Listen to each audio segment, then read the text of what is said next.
What is up, man? We are back. Black in the building. Shout out to everybody out there. Did Jesus come back? Don't tell me you did. Shout out to everybody out there in the building. Different on compromise. Hey, man, we got to get that live going, man. I've been having, man, I got to, like, record these shits, and I got to holler at you, Dave, man. I'm going to hit you up. They been fucking with the internet and shit, man. I'll get into that in a minute. But anyway, shout out to everybody out there. Shout out to Dave from No Compromise, James Youngblood, Eric Ashani, Florida, Philly in the building. Man, I hope everybody all right in Florida, man. How the hurricane hitting on this side with that good seed in the clouds having asses. So hope everybody out there is good. Hope everybody out there in Texas is good. Shout out to my brother James Youngblood. Those are my OGs. Those are the brothers that I seek information from, man. When I want to hear the real, I holler at those brothers. So shout out to them, man. Shout out to everybody out there.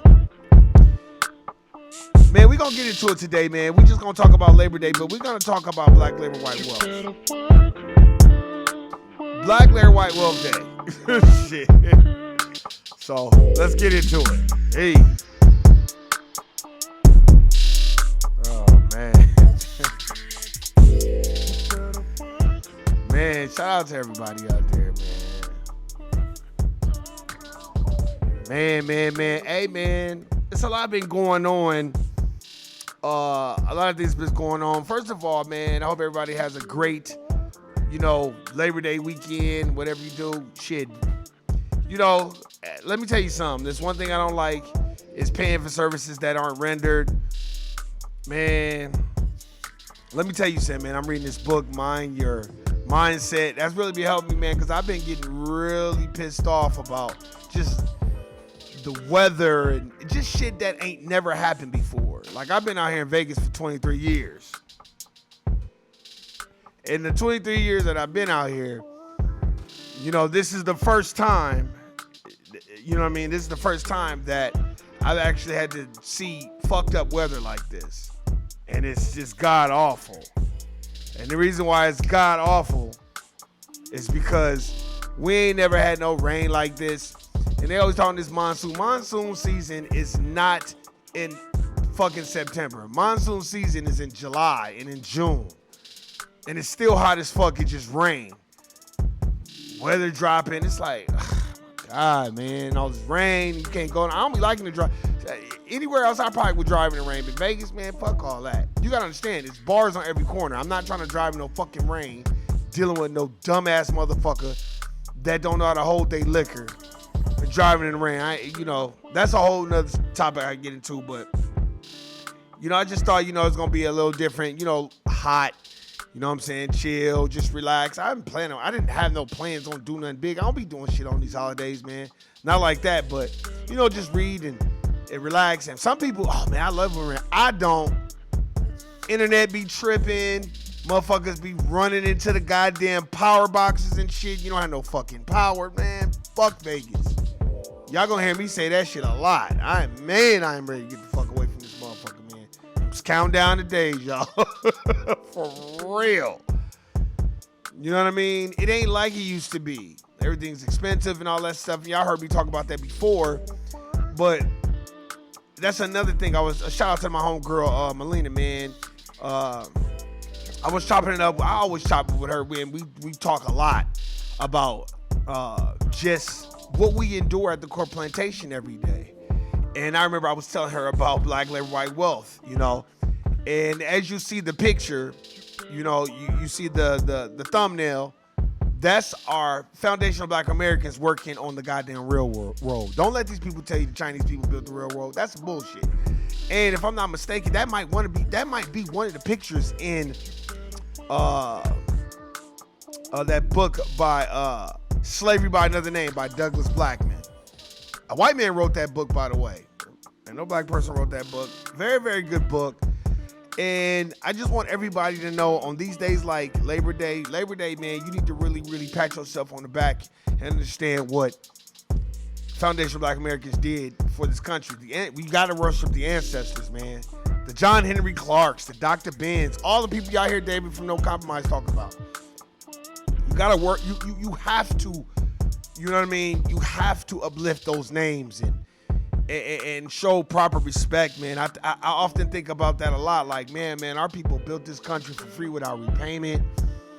And me and my homegirl Melina, we have these conversations. My homegirl Jerica, we have them all the time too. I always, anytime I'm, you know, talking to anybody, you know what I'm saying, that, you know, just read a little bit and understand a little bit, we have these conversations.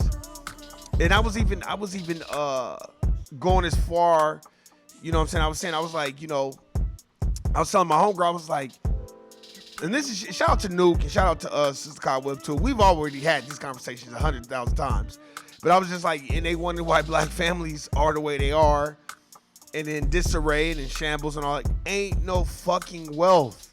So since it ain't no fucking wealth, what do you think that's gonna do? That's gonna cause tension, animosity, all these other things. That's why me personally, this is just me. I'm gonna tell you what Warren do. I just put blinders on. I keep to myself. You know what I mean? And I just do my thing. You know what I mean? I don't get involved in work politics. I don't get involved in family politics. You know what I mean? I just don't. Because I don't care. Because like Neely Fuller Jr. said, you know, the white supremacists are masters of confusion. So if you know, when you start thinking about corporate plantation politics, that spills over to family politics. If you don't subscribe to that, I think you'll feel better. And the reason why I don't subscribe to it is because I'm always trying to figure out how I could do better in the sense of amassing wealth and having a plan when you do amass that wealth. So I don't subscribe to that. Hey, some people do. Some people's family politics are really strong. You know, I've seen it from other people, and I'm not mad at people, but I just don't participate in none of that. And the reason why I don't participate in none of that is because a lot of times I feel like it's time wasting. So you know what I mean? I've been that way for a long time. You know what I mean? I just kind of keep to myself and do my own thing, and, you know, try to figure out a different way of how I could amass wealth and how I can start different businesses and LLCs and stuff like that. I just do that, man, because when you read that book, Black Labor White Wealth, Dr. Claude Anderson points out why you're not going to get no money from the dominant society. You know, their money's tied up in money market accounts, CDs, stocks, bonds, life insurance policies, you know, stuff like that. So when you look at that, you're like, okay, well, here, let me replicate that behavior. Let me go give me some stocks, some bonds, some 401k, some life insurance. Let me go do that. Okay, after you do that, okay, let me go find some problems and create solutions. And you're like, well, how do you do that, Warren? Well, by giving reverence to our ancestors for using that melanin, that DNA, that genetic coding. So you mean to tell me that Benjamin Banneker, his melanin wasn't vibrating at a high level? You mean to tell me that? You mean to tell me all our great ancestors, their melanin wasn't vibrating at a high level? I know it was. And we have to do the same thing. That, like, I'm just giving you my road of how I try to figure that. Man, there's a lot of times where I be like, man, this is some bullshit. You know what I mean? I look at a lot of stuff. I look at, like, they want a motherfucker to work 30 years, and then after 30 years, you barely got money to pay your bills. And you're supposed to be happy and walk around there. And then they'll fucking straight tell you, well, man, at least you got a job. Man, get your ass out of here. You tell that to immigrants and Sambos and tethers and motherfuckers that don't belong here. when you know your ancestors built this country for free without repayment, you know there's more owed to us. You know what I mean? And what I'm seeing right now, this is just my perspective. I'm seeing a lot of black households needing real wealth. And not real wealth to go trick off, go buy cars, clothes, shoes, Louis Vuitton, all this sucker shit. I'm talking about real wealth. So if their kids want to go to college, they can put their kids through college. If their kids want to go get a trade, they can put their kids through a trade school. If their kids want to start a business and their kids are brilliant, they can start a business. But you can't do that without no straight capital.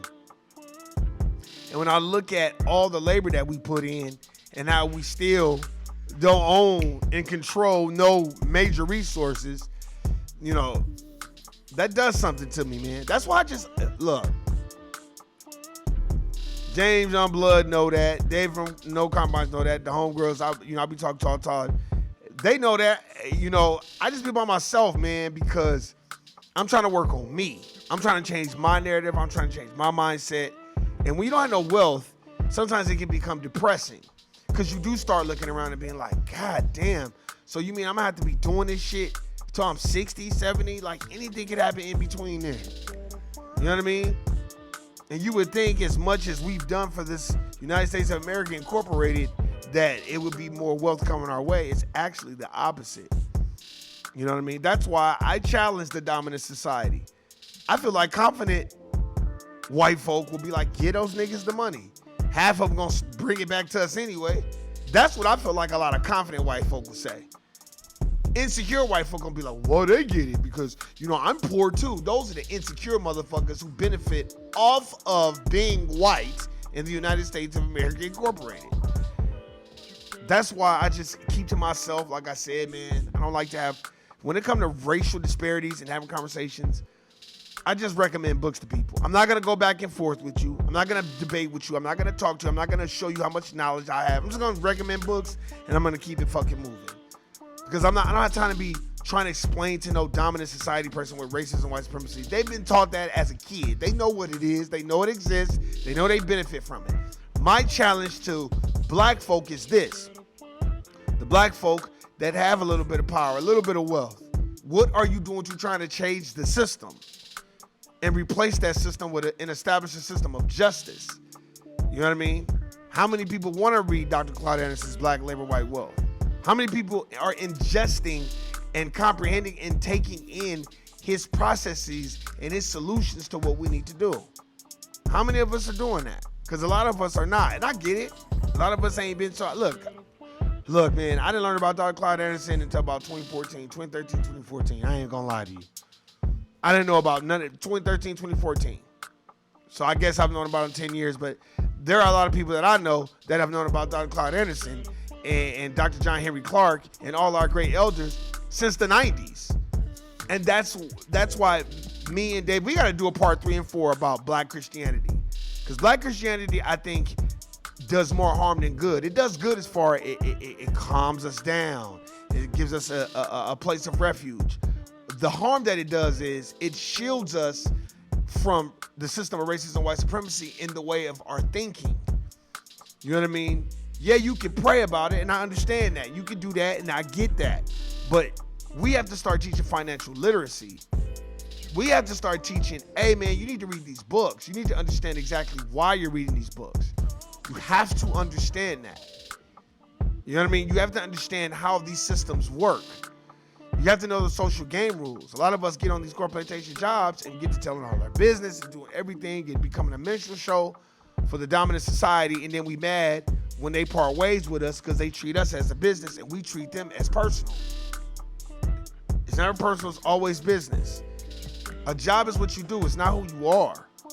And let me tell you, as a people, we are a special people that built this country for free without a repayment. We are resilient. That melanin that's in our bones, man, is top notch. But what we have to start doing is understanding Dr. Claude Anderson's principles. And when I mean his principles, it's a team sport. He'll say it all the time. It's a team sport. And he also speaks on a job is meant to maintain you, not to get you rich. You ain't gonna get no wealth off no job. You better use that job to go buy some stocks, bonds, 401k, learn how to be a day trader. Why are we so quick to put our kids in football and basketball, but not get our kids involved in some day trading classes? Why are we not putting a stock book in front of our kids' face? And then we be the main ones talking shit, complaining, fucking making up all these suck-ass excuses. Man, let me tell you something. Motherfuckers around me can't tell me that. I done told motherfuckers all type, man, you better get your kids in some stock classes. You better learn how to trade stock. You better learn how to be a day trader. That's where the world is going. What do you mean? Stock runs the fucking world. But here we are sitting up here still trying to send our kids to go play football. And I was watching this thing about swamp addicts or something. It was about Florida Gator football. And I mean, this white coach was just pushing black folks to the limit just so he can win championships. And they got a sense of pride in nothing. How you gonna have pride in some shit you don't own, you're not even getting paid for? And I'm pretty sure the majority of those people that play for the Florida Gators that didn't make it in fucking the NFL, they probably working 9 to 5 jobs at the corporate plantation like the rest of us. After you done put your bodies through hell, it's time to start putting your mind through your hell, and let your bodies not be put through hell so you can come out victorious. You know what I mean? I'm gonna say it again. Why are our young kids not understanding what life insurance is and how it works? I'm gonna start challenging black folk. What are you doing? You telling your kids about life insurance policies? Are you telling them about money market accounts? Well, I don't know about that. Well, go get a fucking book and go read it. Go on YouTube, find out a little bit about it, and go find a book and go read that motherfucker so you can understand exactly how it works. I don't know nothing about stock. Stock tip for dummies. Go on Amazon, buy the book, read the motherfucker, and then go get you a trading platform so you can start purchasing stock. A lot of us want wealth to be passed down to us, and we don't even know. We ain't got no fucking plan how we gonna maintain the motherfucker. Because all we want to do is party, kick it, chill, drive nice cars, wear nice clothes, and floss on each other. It's time out for that shit, man. That's why I be by myself, always brainstorming on what the fuck I'm going to do next to get this money. And when I get this money, get this wealth, man, on to the next plan. How we gonna spread the wealth? How we gonna educate others? That's what life is about. It ain't, man. It's a team sport. Racism is a team sport. It's not an individual sport. But black folk, for the most part, a lot of times play it as an individual sport until it doesn't work out for them, and then they want to be a team. We gotta stop and get off that shit. For real. And understand how special we are as foundational black Americans, or native blacks as Dr. Clyde Anderson calls it. We're special people. We do things that can't be done by other racial groups. Other racial groups are living off of us. Why you say that, Warren? Well, why would y'all flee y'all countries and come here? Why didn't y'all stay in y'all countries and build up those countries and build up the wealth of those countries? That's why I'm saying no other racial group can do what we have done. We didn't flee. We didn't go live somewhere else. No, we stayed here. We survived slavery, Jim Crow, redlining, gentrification. None of these immigrants were here when we were dealing with this shit. We were fighting for the immigrants. What the fuck y'all mean? That's why I did a goddamn podcast on the civil rights. It's like, y'all owe us. Foundational Black Americans out there fighting so other racial groups can come here and get treated fair. And then y'all come over here and then y'all replicate the behavior of the dominant society. Y'all motherfuckers better start watching that. You see, and I want to get on this too. Y'all see, now look, VH1, first of all, they didn't sell BET to Tyler Perry. They told him $2 billion, and then all of a sudden he's like, okay, I got $2 billion. Okay, now we want $3 billion. That's what they do. They always change the goalposts. That's the first thing. Second thing is this. Under the BET guys, VH1, MT, whatever, VH1, right?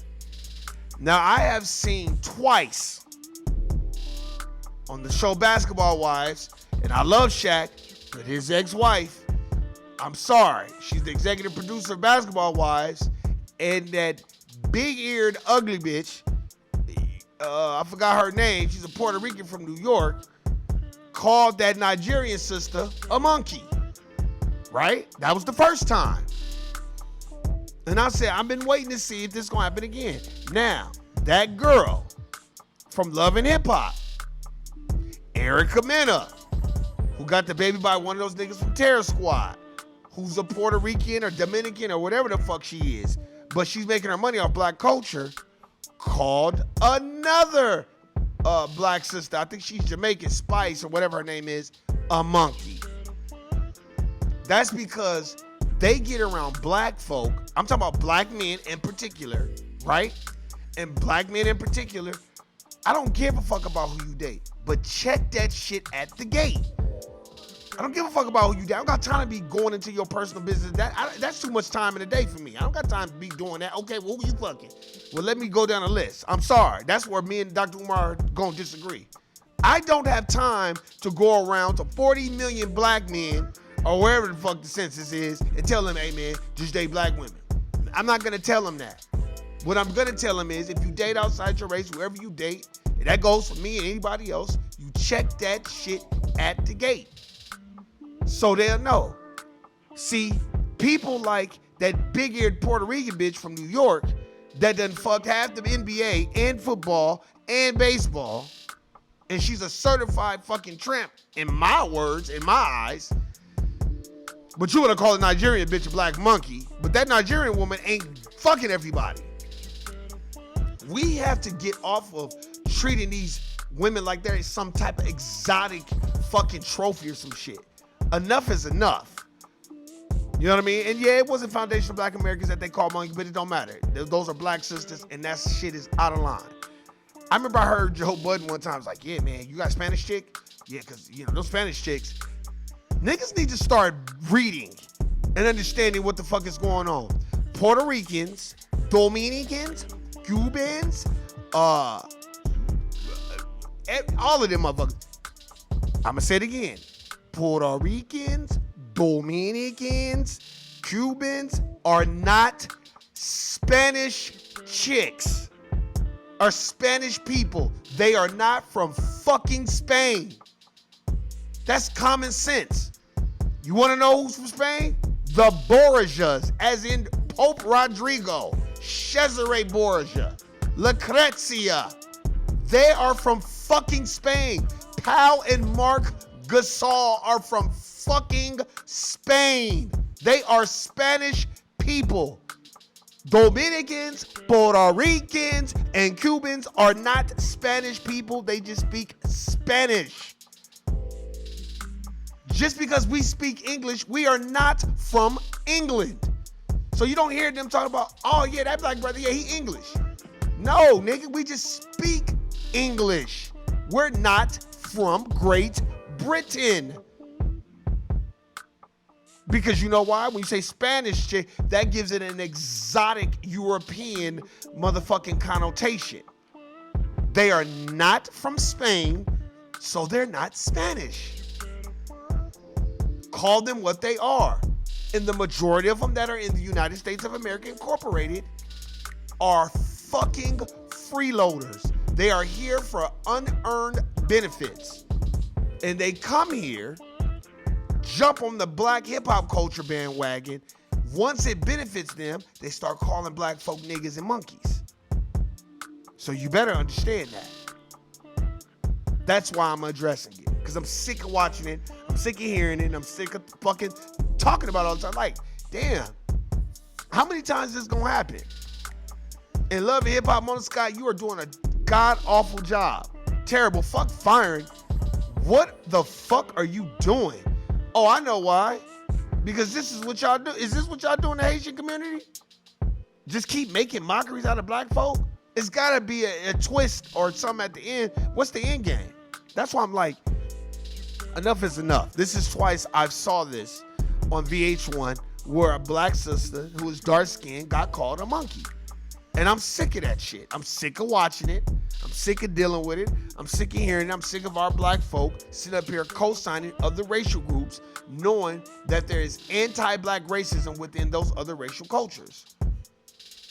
Like the Dominicans and the Cubans and the Puerto Ricans. Sorry, Fat Joe, but there's a lot of anti-black racism within those cultures, and nobody wants to call it out. And why doesn't anybody, you want to sit down? I welcome any Puerto Rican to come sit down. Let's have a conversation. Because most other racial groups ain't read shit. They too busy trying to be like white folk. They want to be like black folk because they can't do it in their own culture. And then once they figure, oh, well, I can't be famous as a Puerto Rican, let me go rap and do hip hop. Because then I'll be a famous hip hop Puerto Rican rapper.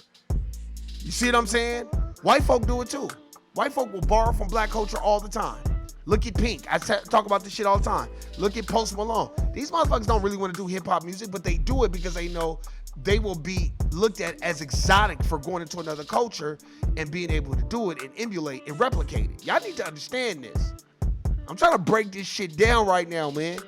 They come to our culture, use it like a pair of Jordans. When they done, they take the motherfucking shoes off and throw them in the trash. And they don't want to be fucking bothered. I would say 99% of the people on Love and Hip Hop ain't even foundational black Americans. They're immigrants, or they're from the white Hispanic community, even though Hispanic is not even a race. It's not even a race. The Latino community. Now it's this Afro-Latino bullshit. Man, get the fuck out of here. Go tell, okay, I'm going to say this and I'm done. Oh, since it was the Afro-Latino community and all this other shit, then let me ask y'all this. Where the fuck was the Afro-Latino community at when they was writing nigga on my motherfucking wall growing up as a kid? And those were the Latino brothers and sisters writing nigger on the fucking wall. So where the fuck was that community at? Because it didn't fucking exist. I got love for my Latino people. I got love for the dominant society as well. I got love for all racial groups because I don't be tripping off that shit. But I am going to tell you, the Latino community has not been friendly to me, my family, or black folk. They have not been nice at all. And yet, me as a black, foundational black American, I don't have hate in my heart. Why is that? Because black folk are the most accepting racial group on this fucking planet. You know why? Because we've been here longer than everybody else. I'm done. Enjoy your Labor Day weekend. I might do a podcast. I might not. Depending on if this shit even uploads. But hey, man, y'all know what it is. Y'all know what it ain't. David from No Compromise. Go check out his podcast. Go buy his paintings. James on Blood. I fuck with you, my brother. We gonna have to definitely do a live, man. I don't want to be like, let's do it. And my internet is tripping, my brothers. Trust me. Internet work on my Twitter, but then, you know, when I go to try to do the Instagram, the internet won't connect. And I'm paying the fucking bills, so it's like, God damn. But it's all good, man. We gonna get it together, man. Guilty, nigga. I'm out. Peace.